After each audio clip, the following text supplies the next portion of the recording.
Πρωτομαγιά έρθαμε φίλοι μου σε ένα καινούργιο χώρο στην Αλβανία, στους Άγιους 40. Το κατάστημα λέγεται Τσιμποβίνο. Βρίσκεται σε έναν ωραίο χώρο που μπορείτε να έρθετε να γευτείτε καφέ, πίτσα, καινούργια εξοπλισμένο με καινούργια έπιπλα. Τα παιδιά όλα ξέρουν ελληνικά, ζούσαν στην Ελλάδα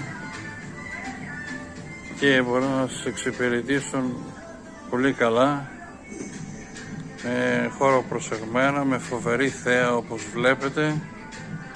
Όποιος μηχανόβιος έρθει στους Άγιους 40 μπορεί να επισκεφτεί αυτό το κατάστημα, έχει φοβερό χώρο.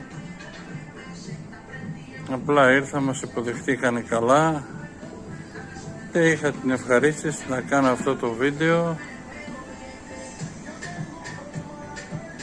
Τσιμποβίνο λέγεται το μαγαζί. Αν βρεθείτε στους Αγίους 40, ελάτε να το επισκεφτείτε και να γευτείτε ό,τι θέλετε.